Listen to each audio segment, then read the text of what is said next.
Estamos ya en vísperas del Tríduo Pascual, es decir, de esos 3 días santos, jueves, viernes y sábado, que nos preparan para celebrar el gran acontecimiento cristiano, la Pascua del Señor, que es el fundamento de nuestra fe. Tradicionalmente, como la forma mejor de vivir como católicos estos días, nos acercábamos todos en estas fechas a los sacramentos de la reconciliación o confesión y de la Eucaristía. Las circunstancias por las que estamos atravesando actualmente les impiden a la inmensa mayoría de ustedes, queridos cristianos, queridos amigos, les impiden hacerlo, acercarse a los sacramentos. Pero eso no significa que no estemos invitados también este año, también en estas circunstancias, a vivir eso que es la verdadera Pascua, o sea, el paso de la muerte a la vida, del pecado a la gracia. No podemos hacerlo con la recepción de los sacramentos y sin embargo estamos invitados a vivir esa realidad. Lo hacemos, lo logramos mediante un acto de perfecta contrición y mediante la comunión espiritual. Lo primero, el acto de contrición perfecta es, lo sabemos muy bien, una petición humilde, sincera de perdón a Dios, ante quien reconocemos nuestra culpa, en cuyos brazos de Padre misericordioso depositamos ese fardo de nuestros pecados. Y lo segundo, la comunión espiritual, es el deseo expresado sinceramente, el deseo de recibir espiritualmente al Señor, ya que no podemos recibirlo sacramentalmente, el deseo de que Él venga espiritualmente a nuestra alma, a nuestra realidad. La Iglesia, como madre amorosa que es,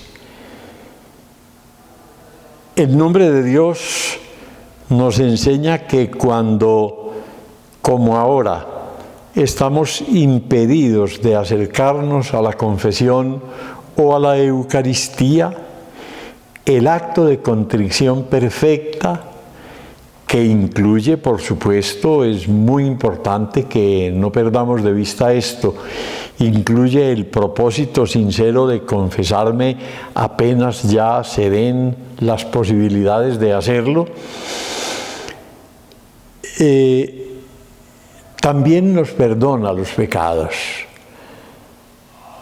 también nos purifica de ellos, también nos pone en disposición de recibir al Señor. Y nos enseña que la comunión espiritual suple, por así decirlo, hasta cierto punto la comunión sacramental. También hace que Jesús venga a nosotros, que Él crezca en nuestra vida, que su gracia crezca en nuestro corazón. Les repito, también en este año, en medio de este confinamiento al que nos ha hecho entrar la epidemia, la pandemia fatal que estamos viviendo, también estamos llamados a recibir al Señor mediante un acto perfecto de contrición y la comunión espiritual. Tenemos que recordar, y es el propósito principal de esta charla, tenemos que recordar que la contrición perfecta comporta 2 pasos fundamentales. El primero es el reconocimiento del mal que hay en mi vida. un reconocimiento que no es simplemente así, digamos, genérico, global. Sí, yo reconozco que en mi vida hay pecado, sino un reconocimiento que nos lleve a identificar qué pecados hay en mi vida, cuáles han sido mis pensamientos, palabras, acciones u omisiones que han ofendido al Señor. Tengo que identificar cuáles son en concreto mis pecados. Es lo que llamamos examen de conciencia, o sea, una mirada hacia nuestro interior, una mirada de introyección, digamos así, de nuestra mirada espiritual para detectar con claridad aquellas cosas que, repito, pueden ser pensamientos, palabras, acciones u omisiones que no han estado ajustadas a la ley de Dios. Ese es el primer paso, el reconocimiento de mis pecados. Y el segundo paso es el propósito, igualmente sincero, de evitar en adelante esos mismos pecados de los que hoy estoy arrepentido y de los que estoy avergonzado. Recordemos cómo la conversión del hijo pródigo en la parábola evangélica se dio en el momento o a partir del momento en que el hijo reconoció el mal que había hecho, el alejarse de la casa del padre y el malgastar los bienes en el vicio y el pecado. Pero no fue eso solo, sino el propósito, la resolución que tomó de enmendar su vida. Me levantaré y volveré a mi Padre. Quiero hablarles especialmente del examen de conciencia. Hay muchas maneras de hacerlo, todas válidas. Podemos, por ejemplo, recordar cuáles son los mandamientos de la ley de Dios, que todos conocemos: amar a Dios sobre todas las cosas, no jurar su santo nombre en vano, santificar las fiestas, no fornicar, etc. Recorrer cada uno de los mandamientos y pensar: este mandamiento, ¿qué me manda o qué me prohíbe? ¿Yo lo he quebrantado o no? Y a la luz de esos mandamientos, de cada uno de ellos, ir identificando, ir descubriendo en qué he pecado, en qué he ofendido a Dios. Esa puede ser una forma.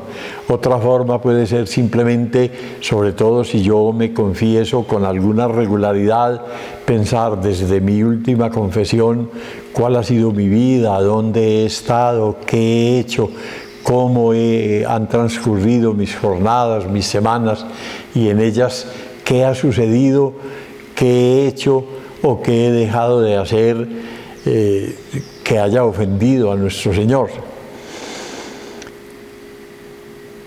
Como una ayuda, simplemente, como una invitación, yo quiero proponerles la siguiente reflexión para el examen de conciencia.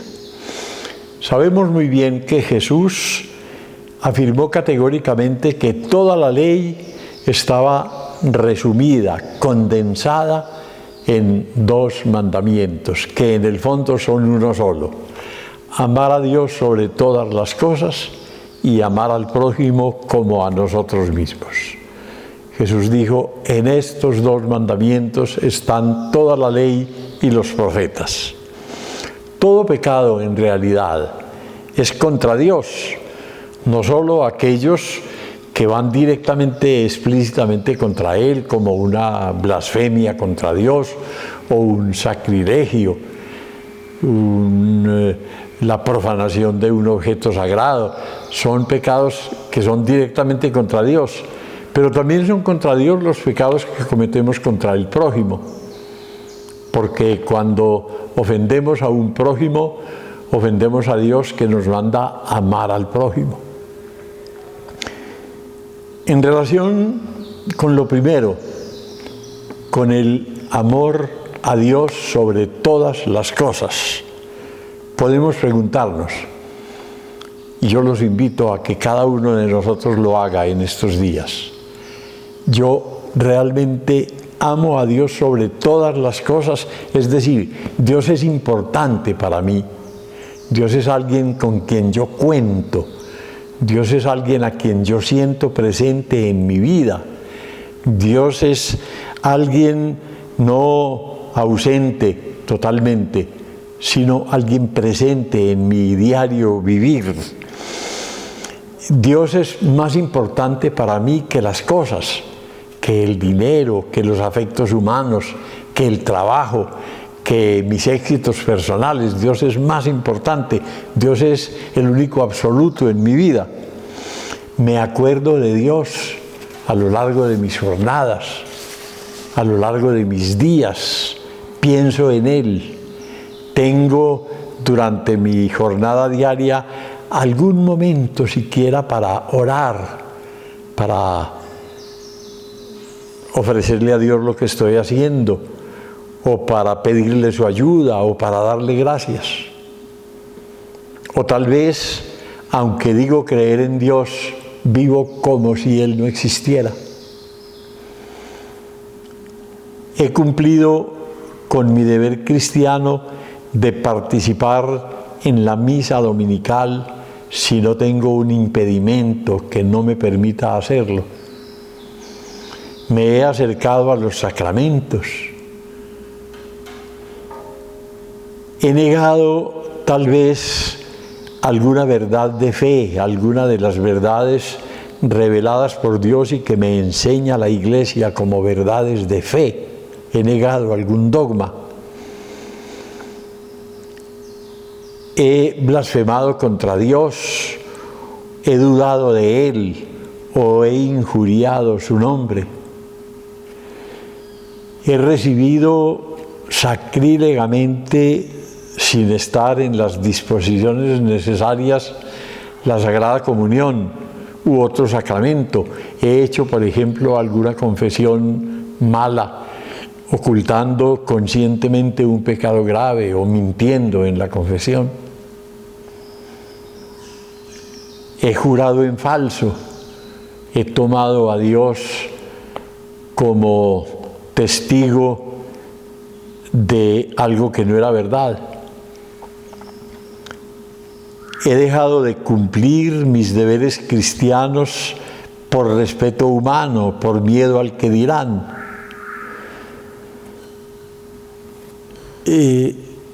Sabemos que en virtud del sacramento del bautismo somos imágenes de Dios, somos templo del Espíritu Santo. Entonces tengo que preguntarme, ¿he profanado esa imagen, ese templo de Dios que soy en virtud del bautismo con actos de fornicación o de impureza? He tenido siempre el debido respeto a la Iglesia, a sus legítimos pastores, al Santo Padre, a nuestros obispos, a nuestros sacerdotes, y he tenido conciencia de que pertenezco a la Iglesia y a la parroquia y de que tengo deberes para con la Iglesia y para con mi parroquia. Todas estas preguntas tenemos que hacérnoslas en relación con amar a Dios sobre todas las cosas. Pero, como decíamos hace un momento, ofendemos a Dios también cuando ofendemos a los hermanos. No respeta a Dios quien no respeta al prójimo. Miente, nos dice categóricamente el apóstol San Juan, miente quien dice que ama a Dios a quien no ve y no ama al prójimo a quien sí ve. Tenemos pues que examinarnos también preguntándonos, yo manifiesto respeto por toda persona, por todo ser humano, independientemente de su condición, de su categoría social, de su color, de su raza, de sus creencias. Respeto a todo ser humano porque es persona. He ofendido gravemente a alguien, no importa quién sea, de palabra o de obra, o le he causado daño o perjuicio material o moral a alguna persona. Guardo en mi corazón odio o rencor o deseo de venganza contra alguien, contra alguna persona, por alguna ofensa que se me haya hecho, o me he negado conscientemente a perdonar algún agravio.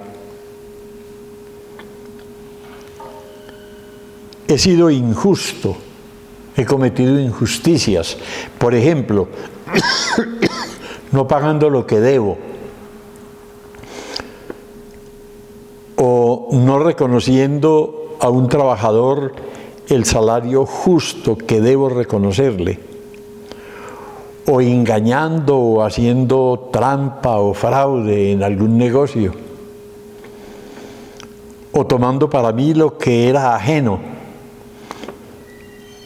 o reteniendo indebidamente lo que pertenece a otra persona, o dañando la fama y el buen nombre de otro con mis críticas y mi maledicencia y mis calumnias. He mentido en asuntos de alguna importancia, o con mis mentiras he causado daño a otra persona. He escandalizado a otros, especialmente a los niños o a los menores de edad. Los he escandalizado con mi conducta, con mis palabras, o tal vez con mi mal ejemplo he inducido a alguien al mal, a tomar un mal camino, a hacer algún mal, a cometer alguna falta.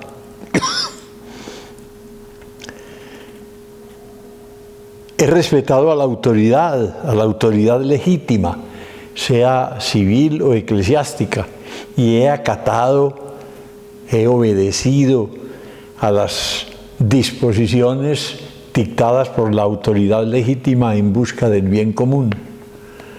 O, como decimos familiarmente, me he pasado por la faja las órdenes o las leyes de la autoridad, dictadas por la autoridad legítima, por mi capricho, por mi egoísmo, por mi incapacidad para entender que tengo que respetar la ley porque es respetar al prójimo. Tengo consideración con los ancianos y respeto y delicadeza en el trato con los niños. He cumplido siempre mis deberes de hijo o de hija.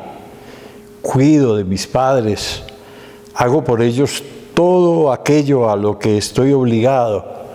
O tal vez los he descuidado, me he desentendido de mis obligaciones filiales. Si soy persona casada, he guardado siempre fidelidad a mi cónyuge. Lo he respetado y le he brindado mi amor y mi apoyo en toda circunstancia. He ejercido con ternura y abnegación mi autoridad para con los hijos y les he brindado no solo en lo material, sino en lo afectivo, en lo moral, todo lo que ellos tienen derecho de esperar de mí. He sido responsable de mi hogar. No he malgastado tal vez en vicios o en cosas innecesarias lo que debía invertir en el bienestar y el cuidado de mi familia. He respetado siempre la vida, toda vida. O he participado directa o indirectamente en crímenes contra la vida como el aborto o la eutanasia. He justificado esos crímenes. Cuando he tenido la oportunidad de hacerlo, he socorrido a los pobres, he pensado en ellos, he sabido compartir en alguna forma lo que Dios me ha dado, o tal vez he despreciado a algún pobre, lo he ofendido, me he desentendido de su sufrimiento y de sus necesidades. Estas y muchas otras preguntas podemos formularnos y nos ayudan a identificar el mal que hay en nosotros. Y después de identificarlo, tenemos que arrepentirnos de él, sentir dolor porque con él, con ese mal, hemos ofendido a Dios que tanto nos ama. Y tenemos que pedirle perdón. Ese es el acto de contrición. Y tenemos que prometerle que nos vamos a esforzar en adelante por desterrar de nuestra vida esos males. Así, queridos hermanos, hacemos eso que llamamos el examen de conciencia. Ojalá que todos en estos días, a pesar de que estemos impedidos de acercarnos sacramentalmente a la confesión o a la Eucaristía, demos estos dos pasos, hagamos un examen de conciencia que nos conduzca a un acto de contrición por nuestros pecados y hagamos una comunión espiritual. Le expresemos a Jesús nuestro deseo de recibirlo en nuestra vida. Así sí estaremos celebrando la Pascua. Que tengan todos unos santos días santos y una feliz Pascua.